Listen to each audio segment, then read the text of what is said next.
Captain Jake Morrison stood on the bridge of the UES Defiance and watched the stars shift into normal patterns as his ship dropped out of faster-than-light travel.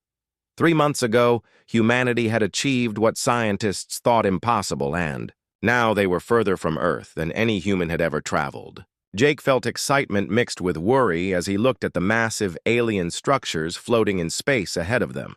The Galactic Coalition had been waiting for them. 12 different alien ships hung in perfect formation around a space station, larger than any city on Earth.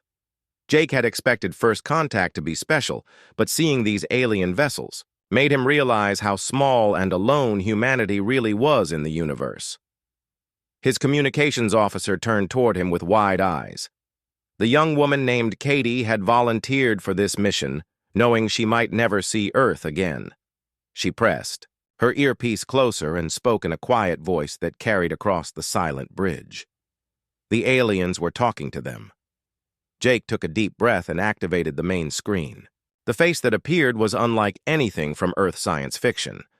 The creature had 4 eyes arranged in a diamond pattern and skin that looked like polished metal. When it spoke, the translation system made its voice sound cold and mechanical. Ambassador Zeth Cole of the Galactic Coalition greeted the primitive species from the 3rd planet. The alien explained that humanity had been observed since they first split the atom, and now that they could travel between stars, they needed to understand their place in the galaxy. That place was at the bottom. Jake listened as the alien described the Coalition. 12 species had joined together thousands of years ago to bring order to the galaxy. The strongest species, called the Vextar Empire, led this alliance, and they had rules that every new species must follow. These rules were simple and clear. All weapons must be surrendered immediately. Any species that could make war was dangerous to galactic peace. Human genetic structure would be modified to remove aggressive behaviors. Violence was a primitive trait that civilized species had evolved beyond. Finally, humanity would serve the Coalition as a labor class, performing tasks that other species found beneath them. The alien ambassador made it clear that this was not a negotiation. These terms were final, and humanity had exactly 30 Earth days to comply. After that time, Coalition fleets would arrive to enforce these requirements with whatever force was necessary. Jake felt his hands shake as he realized what he was hearing. This was not the peaceful first contact that Earth had hoped for. This was a demand for complete surrender disguised as diplomacy. He managed to keep his voice steady as he told the alien that he would relay their message to Earth immediately. The transmission ended, and Jake found himself staring at empty space where the alien face had been. His crew looked at him waiting for orders, but Jake felt lost. How do you tell an entire planet that their first contact with aliens was actually a threat of slavery or extinction? The journey back to Earth took 2 weeks, and Jake spent every day thinking about the alien ships he had seen. The Coalition had technology that made human weapons look like stone tools. Their space station could probably destroy Earth's entire fleet without taking damage. The mathematics of the situation were simple and terrifying. When the Defiance reached Earth, Jake went directly to military headquarters where Admiral Lisa Carter was waiting. Lisa had been Jake's friend since they served together as young officers, and he could see the worry in her eyes as he delivered his report. She listened without interrupting as Jake described the aliens and their demands. Lisa was Earth's best military mind, and she had been preparing for this moment since the first alien signals were detected years ago. She had hoped that first contact would lead to trade and friendship, but she had also planned for the possibility of conflict. Now those plans would be put to the test. The Admiral gathered Earth's top leaders for an emergency meeting. President Helen Martinez listened to Jake's report with growing anger. The idea that aliens could simply appear and demand humanity's surrender was beyond outrageous. Dr. Alex Turner, who had spent his career studying the possibility of alien life, was fascinated by the description of Coalition species, but terrified by their intentions. As Jake finished his report, the room fell silent. Everyone understood what was happening. Earth had 30 days to prepare for a war they could not Win against an enemy they barely understood. The Coalition had thousands of years of experience conquering other species, while humanity had never fought anyone beyond their own planet. But Jake saw something in the faces around the table that gave him hope. These people were not thinking about surrender. They were thinking about how to fight. President Martinez spoke for everyone when she said that humanity had not come this far to bow down to alien masters. Earth would find a way to resist even if the odds were impossible. The meeting ended with orders being sent across the planet. Every military unit would begin immediate preparations for invasion. Every scientist would work on understanding alien technology. Every factory would start producing weapons and supplies for the coming war. Jake returned to his ship knowing that the next 30 days would determine whether humanity remained free or spent eternity as slaves to an alien empire. President Helen Martinez stood before the United Earth Assembly knowing that her next words would either unite humanity or throw the planet into panic. Representatives from every nation sat waiting as she walked to the podium. The chamber was completely silent, except for the soft hum of recording equipment that would carry her message to every corner of Earth. Helen had spent 3 sleepless days preparing for this moment. The alien ultimatum had been delivered and now humanity needed to respond. She looked out at the faces before her and saw fear mixed with determination. These people understood what was at stake. She began by telling the assembly about first contact. Helen described the coalition and their demands in simple terms that everyone could understand. Humanity must surrender all weapons. Humanity must allow genetic modification to make them less aggressive. Humanity must accept slavery to alien masters. These demands would be enforced in 27 days. The reaction was immediate. Representatives jumped to their feet shouting questions and protests. Some demanded to know why Earth's military had not been informed sooner. Others wanted to know if negotiation was possible.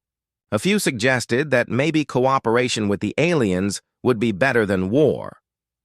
Helen raised her hand, and the chamber slowly returned to order.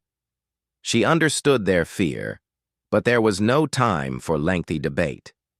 The coalition had made their intentions clear, and Earth had to choose between freedom and survival. For Helen, the choice was obvious. She told the assembly that humanity would never bow to alien oppression. Earth had fought for freedom countless times throughout history, and they would fight again. The odds might be impossible, but surrender was not an option. Every nation would contribute to Earth's defense, and every person would have a role to play in the coming struggle. Dr. Alex Turner was called to explain what Earth knew about coalition technology. Alex had studied the sensor readings from Jake's encounter, and his analysis was both fascinating and terrifying. The aliens had energy weapons that could destroy entire cities. Their ships were protected by force fields that could stop nuclear weapons. Their technology was thousands of years ahead of anything on Earth. But Alex had also found weaknesses. The coalition species had become comfortable with easy victories. They relied on overwhelming force rather than clever tactics.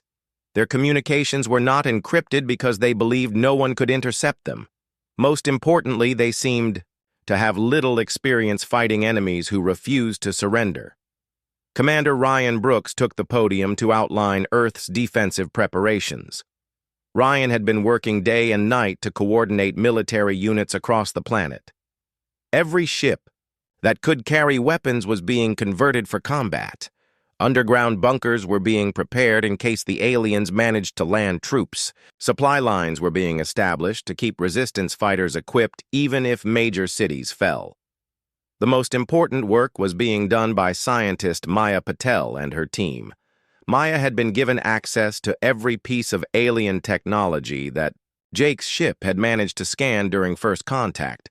Working with barely any sleep, she was trying to understand how coalition weapons and shields functioned. If Earth could copy even basic alien technology, the odds might improve from impossible to merely desperate.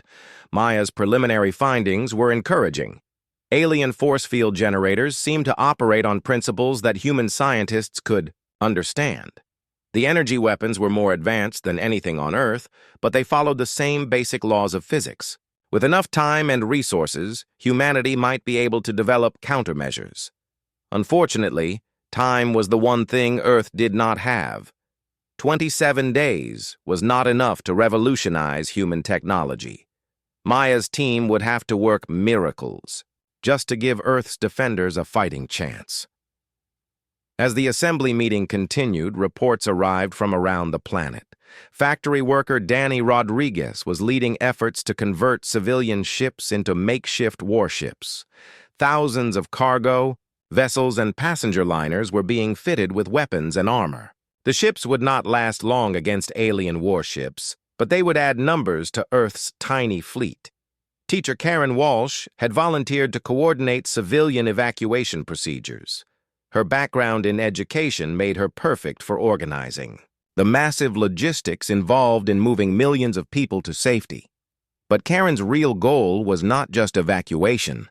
She was planning for guerrilla warfare that would continue even if Earth's military was defeated. The coalition expected quick victory, followed by easy occupation. They had conquered other species using the same pattern for thousands of years. What they did not understand was that humans had never learned how to give up. Even if alien armies controlled every major city, there would still be humans fighting in the mountains and forests and underground tunnels. As the assembly session ended, Helen met privately with military leaders to discuss classified preparations. Admiral Lisa Carter had been developing contingency plans for exactly this situation. Earth's fleet was small, but it was mobile and aggressive. Human pilots were trained to take risks that alien commanders might consider insane. The key to Earth's strategy was communication. Linguist Sam Phillips had been studying the alien transmissions that Jake's ship had recorded. Sam believed that human computers could break coalition communication codes given enough time and processing power. If Earth could intercept alien orders during battle, they might be able to turn the enemy's coordination against them. Late that night, Helen stood on the balcony of her office looking up at the stars. Somewhere out there, alien fleets were preparing to destroy everything she loved.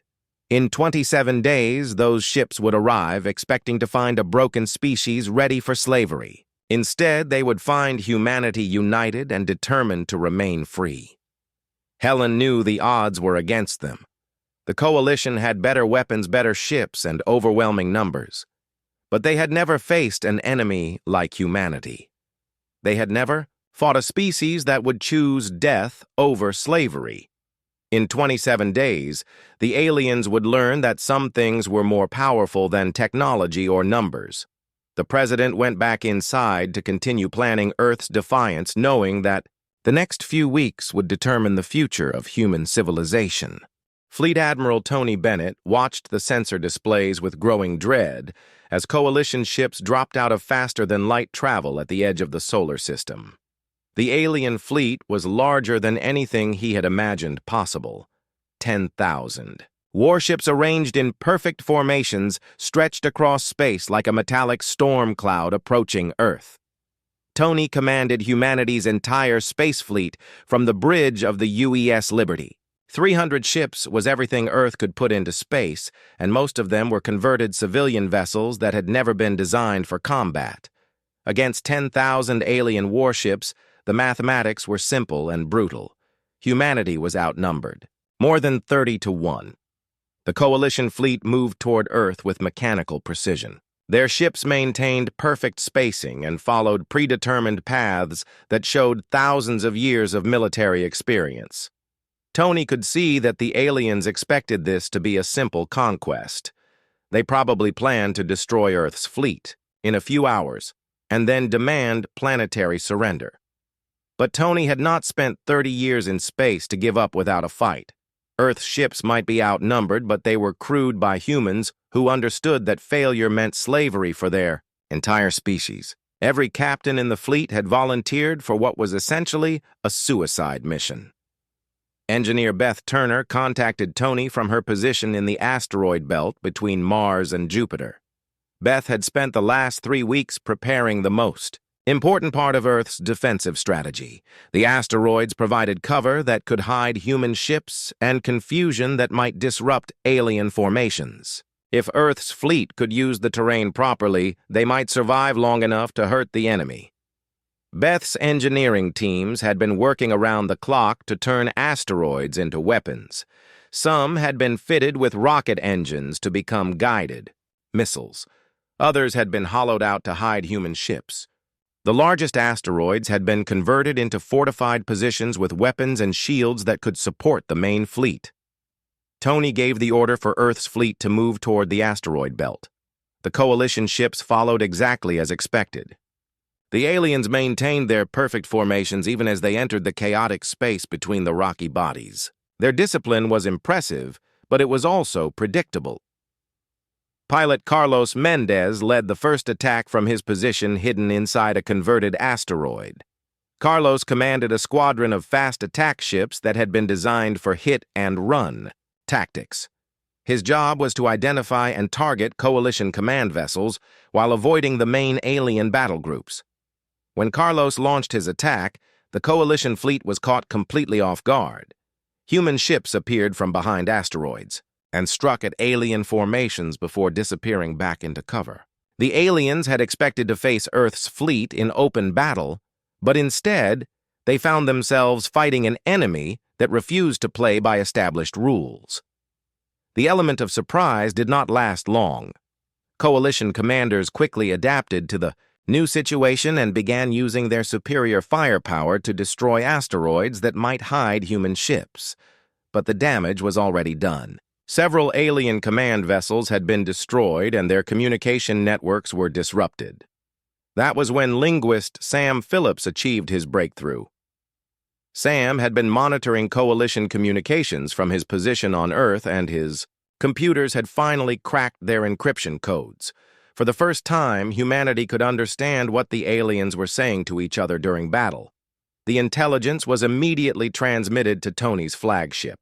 Coalition fleet commanders were arguing about tactics and blaming each other for the unexpected resistance. Their rigid command structure was breaking down as senior officers tried to maintain control over a battle that was not going according to plan. Tony realized that this was humanity's greatest advantage. The coalition had conquered other species so easily that they had never learned to adapt during combat. Human military doctrine emphasized flexibility and improvisation, while alien commanders seemed paralyzed when their original plans failed. The battle intensified as more coalition ships entered the asteroid belt. Alien firepower was devastating, and human ships were being destroyed faster than they could be replaced. But each loss came at a cost to the enemy. Human crews fought with desperate courage and took alien ships with them whenever possible. Beth Turner coordinated the asteroid defenses as coalition forces tried to clear safe corridors through the belt. Every time the aliens destroyed one obstacle, Beth's teams activated another. Asteroids exploded into clouds of debris that damaged alien hulls. Hidden weapons platforms opened fire when enemy ships came too close. The entire belt became a maze of death that slowed the coalition advance. Carlos Mendez continued his hit-and-run attacks even as his squadron was reduced to half strength. His remaining ships had become experts at using asteroids for cover and striking at vulnerable enemy vessels. The aliens were learning to fear attacks that seemed to come from empty space. As the battle raged, Tony received reports from across the solar system. Earth's orbital defenses were preparing for the final assault, but they would not last long against coalition firepower. The planet's survival depended on how much damage the fleet could inflict before being destroyed. Tony made the decision to concentrate his remaining ships for one massive attack on the coalition flagship. Intelligence from Sam's communication intercepts had identified the alien command vessel, and Tony knew that destroying it might throw the entire enemy fleet into confusion. The attack was desperate and costly. Half of Earth's remaining ships were destroyed in the approach, but the survivors managed to break through coalition defenses. Tony watched as human weapons hammered the alien flagship until its shields failed and the massive vessel began to break apart. The destruction of their flagship sent shockwaves through the Coalition fleet. For the first time in thousands of years, they had lost a major command vessel to an inferior enemy. Alien formations began to waver as individual captains lost confidence in their orders. But the victory came at a terrible price. Tony's fleet was reduced to less than 50 ships, and the Coalition still had thousands of vessels remaining. The aliens regrouped and began a methodical advance toward Earth that would be impossible to stop. Tony transmitted his final report to Admiral Carter on Earth. The fleet had fought better than anyone had hoped and inflicted serious damage on the enemy. But the Coalition was still strong enough to conquer the planet. Earth's only hope now was that the aliens had learned to respect human determination. As Tony prepared for his final battle, he thought about the message humanity had sent. The Coalition had expected easy victory, but instead, they had found an enemy, willing to die rather than surrender. That message would spread throughout their empire and might inspire other enslaved species to resist. The solar system battle was ending, but the real war was just beginning. Physicist Amy Clark stood in her laboratory surrounded by equipment that 3 months ago would have been considered impossible. Captured alien technology filled every surface, and her team worked frantically to understand weapons that operated beyond human science. Amy had been awake for 36 hours, but the breakthrough she had just discovered made the exhaustion worthwhile. Coalition force field generators operated on a frequency that could be disrupted by specific sound waves. Amy had stumbled onto this discovery while testing different electromagnetic pulses against captured alien shield projectors. A nearby radio had been playing music when one shield suddenly collapsed. Further testing confirmed that certain audio frequencies could overload Coalition defense systems. The implications were staggering. Earth's music industry had produced amplification equipment that could generate the exact frequencies needed to disable alien shields.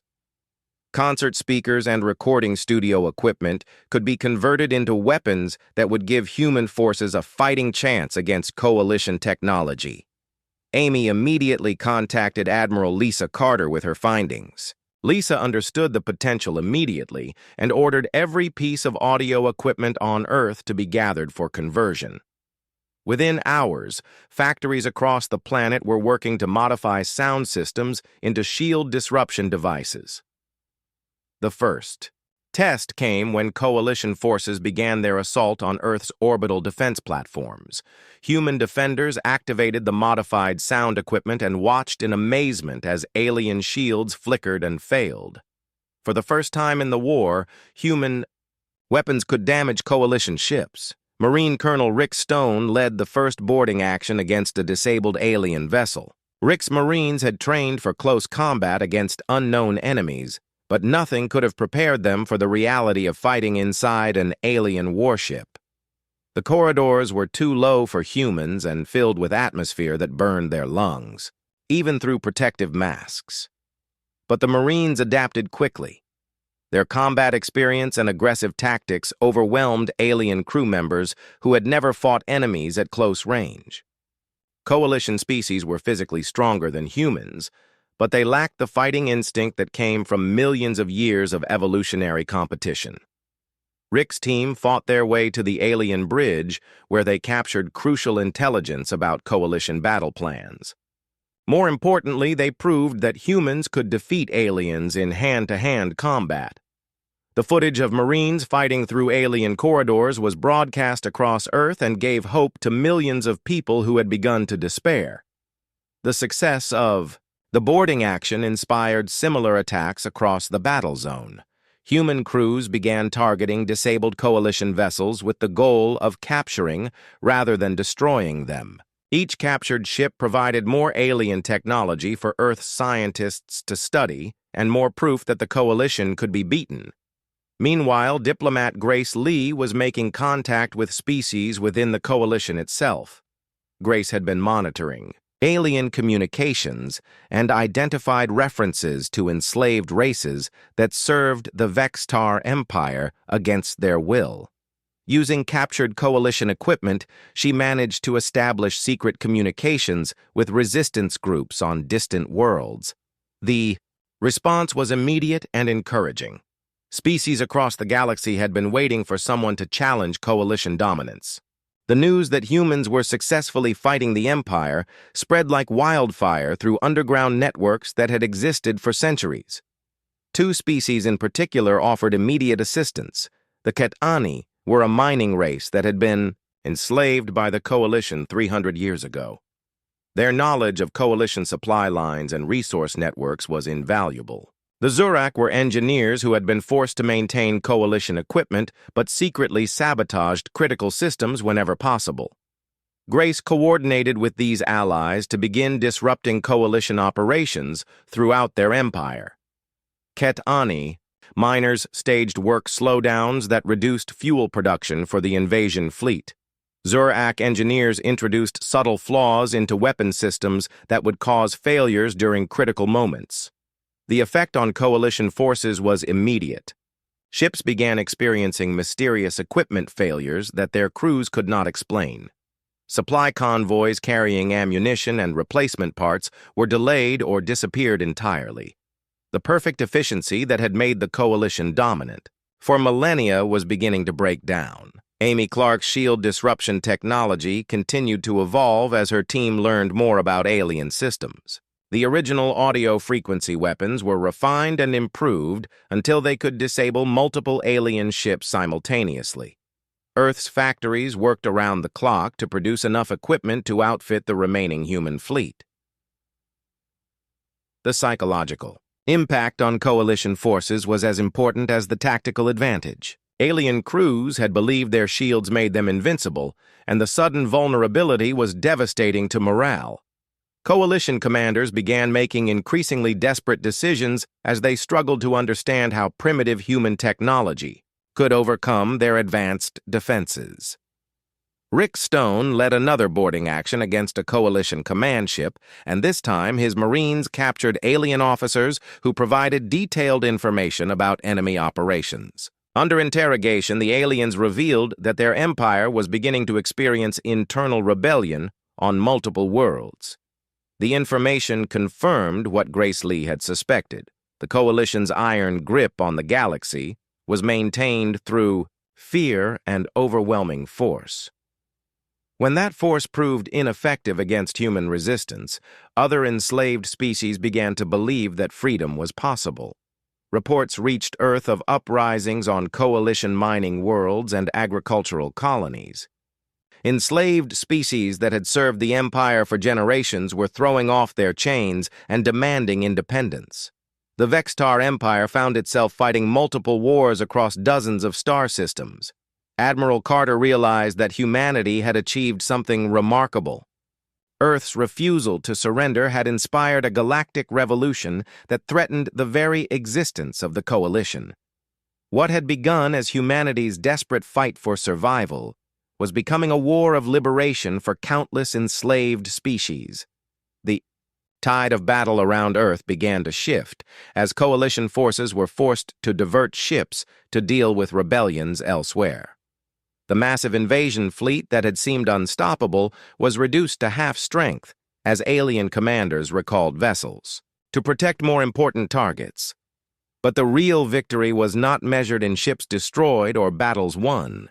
Humanity had proven that the Coalition could be resisted and defeated. That proof was spreading across the galaxy faster than any invasion fleet could travel. Species that had accepted slavery for centuries were remembering what freedom meant. Amy Clark looked at the modified audio equipment filling her laboratory and smiled despite her exhaustion. Rock and roll music had become humanity's secret weapon against an alien empire. It was the kind of impossible victory that humans specialized in achieving when the odds were hopeless and surrender was not an option. Captain Jake Morrison commanded a fleet unlike anything the galaxy had ever seen. Human ships flew alongside vessels crewed by former Coalition slaves who had joined the growing rebellion. Ketani mining ships carried weapons instead of ore, while Zurak engineering vessels had been converted into mobile repair platforms that kept the rebel fleet operational. 3 months had passed since the first uprising, and the revolution was spreading faster than anyone had imagined possible. Entire star systems were declaring independence from the coalition, while enslaved species fought desperate battles for freedom. The Vextar Empire that had ruled the galaxy for millennia was crumbling from within. Jake's mixed fleet struck at coalition supply lines across 3 star systems simultaneously. The strategy was simple, but effective. Cut off resources and reinforcements from isolated enemy strongholds, then support local rebellions until they could stand on their own. Each victory inspired more species to join the fight. Intelligence Officer Kate Williams coordinated rebel operations from her position aboard Jake's flagship. Kate had become an expert at intercepting coalition communications and identifying targets that would cause maximum disruption to enemy operations. Her network of contacts across the galaxy provided real-time information about coalition troop movements and supply convoys. The most important intelligence came from rebel cells operating within the coalition itself. Zurek engineers had managed to infiltrate the enemy's central command systems and were providing detailed information about military plans and resource allocation. The coalition's own communication networks had become weapons turned against them. Kate's latest intelligence indicated that the coalition was planning to test a superweapon at a research facility in the Proxima sector. The device was designed to destroy entire planets, and the coalition intended to use it against rebel strongholds to end the revolution quickly. If the weapon became operational, the rebellion would face extinction. Jake immediately ordered his fleet to intercept the superweapon before it could be deployed. The mission would require attacking a heavily defended research station deep in coalition territory, but the alternative was watching entire worlds burn. Human crews and their alien allies prepared for what might be their final battle. Xeno-engineer Marcus Kim had been studying captured coalition technology, and he believed the superweapon could be turned against its creators. Marcus had discovered that coalition weapons operated on principles that made them vulnerable to feedback loops. If rebel forces could access the weapon's control systems, they might be able to overload it and destroy the research facility. The attack on the Proxima research station began with Ketani ships creating a diversion while human vessels approached the facility from an unexpected direction. Coalition defenders were caught off guard by the coordinated assault, and their response was slower than usual. The rebellion had taught its enemies to expect attacks from multiple directions. Marcus led a strike team onto the research station while Jake's fleet engaged coalition reinforcements in space. Fighting through alien corridors filled with defensive systems, Marcus and his team reached the superweapon control chamber. What they found there was both fascinating and terrifying. The coalition superweapon was designed to crack a planet's crust by destabilizing its core. The energy requirements were enormous, but the device could destroy worlds that had taken billions of years to form. Marcus realized that the coalition had planned to use this weapon against Earth if humanity had continued to resist. Working quickly, Marcus began the process of overloading the weapon's power systems. Coalition engineers had never imagined that anyone would deliberately cause a feedback loop in their equipment. The safety systems that should have prevented catastrophic failure had been disabled to maximize the weapon's destructive potential. The research station began to shake as energy cascaded through systems that were never designed to handle such massive power fluctuations. Coalition personnel evacuated as their own superweapon threatened to destroy everything within 100,000 kilometers. Marcus and his team barely escaped before the entire facility exploded in a blast visible from neighboring star systems. The destruction of the superweapon research station sent shockwaves throughout the coalition. Their most powerful weapon had been turned against them by the same rebels they had planned to destroy. Morale among coalition forces plummeted as news of the disaster spread through their empire. General Steve Parker commanded the defense of New Haven Colony when the Coalition launched their most desperate counterattack. The colony had become a symbol of successful rebellion, and its destruction would demonstrate that the Coalition still possessed the power to crush resistance movements. New Haven was home to 3 million refugees from a dozen different species who had fled Coalition oppression. The colony represented everything the rebellion was fighting for. Families that had been separated by slavery were reunited. Species that had been enemies under Coalition rule were learning to cooperate. Children who had never known freedom were growing up without fear. The Coalition assault on New Haven involved everything the Empire could spare. 5,000 warships, supported by ground forces that outnumbered the colony's defenders 10-1. Coalition commanders were determined to prove that rebellion was futile and that the Empire's power remained absolute. But Steve Parker had been preparing for this attack since New Haven was established.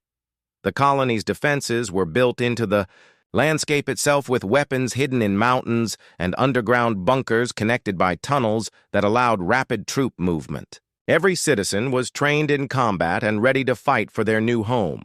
The battle for New Haven lasted 3 days and became the turning point of the Galactic Rebellion.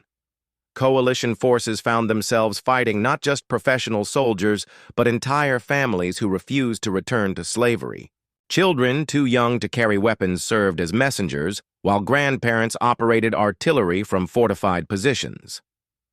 Coalition ground troops discovered that conquering New Haven would require destroying it completely.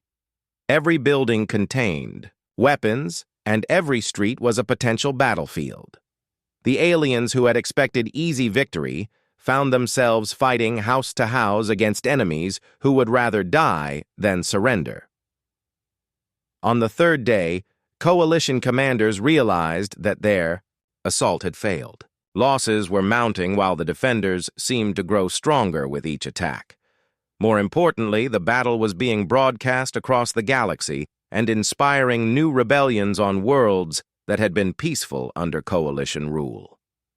The retreat from New Haven marked the beginning of the Coalition's final collapse. Alien commanders who had never experienced defeat were forced to abandon their most important military objective.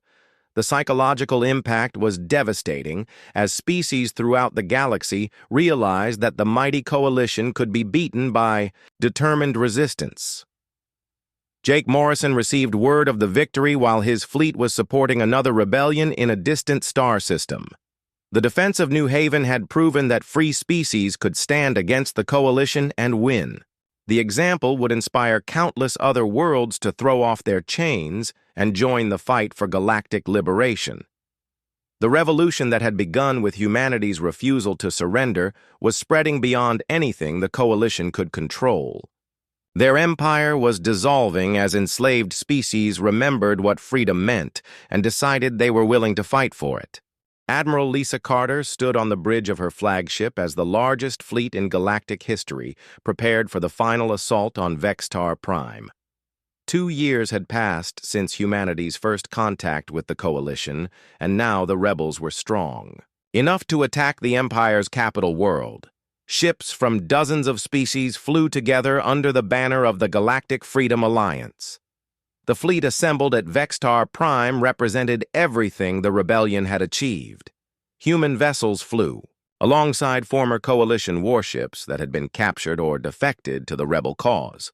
Ket Ani mining ships had been converted into assault vessels, while Zurak engineering platforms carried weapons designed to disable planetary defense systems. Even after years of rebellion, the Coalition still possessed numerical superiority. 3,000 rebel ships faced a defensive fleet of 9,000 vessels protecting the Vextar homeworld. But numbers no longer told the whole story. Coalition forces had been demoralized by years of defeats, while rebel crews fought with the desperate courage of beings who had tasted freedom. Lisa's strategy was based on everything humanity had learned about Coalition weaknesses. The enemy relied on rigid command structures that could be disrupted by targeting key vessels. Their communication systems were vulnerable to interference. Most importantly, their troops had lost the will to fight as reports of rebel victories spread throughout their empire. Captain Jake Morrison led the first wave of assault ships toward Vextar Prime's orbital defenses. Jake's strike force included volunteers from every species in the rebellion, including humans who had become legendary for their refusal to accept defeat. The sight of human ships leading the attack inspired Allied crews who had learned to trust human determination. The battle began when rebel forces dropped out of faster-than-light travel in perfect formation around the Vextar system. Coalition. Defenders had expected the attack, but they were still caught off guard by the size and coordination of the rebel fleet. For the first time in the war, the rebels possessed enough ships to match coalition firepower. Vextar Prime was the most heavily defended world in the galaxy. Orbital weapon platforms surrounded the planet like a metal shell, while defensive fleets patrolled in carefully planned formations. The coalition had spent centuries building fortifications that were considered absolutely impregnable. But the rebels had advantages that pure military force could not provide. Intelligence networks operating within the coalition had provided detailed information about defensive positions and patrol schedules. More importantly, rebel forces included Zurak engineers who had helped build many of the fortifications they were now attacking. Jake's strike force used this intelligence to identify weak points in the orbital defenses. Assault ships slipped through gaps in the defensive grid while heavy weapons targeted shield generators and communication arrays. Within hours, the perfect order of Vextar's defenses had dissolved into chaos.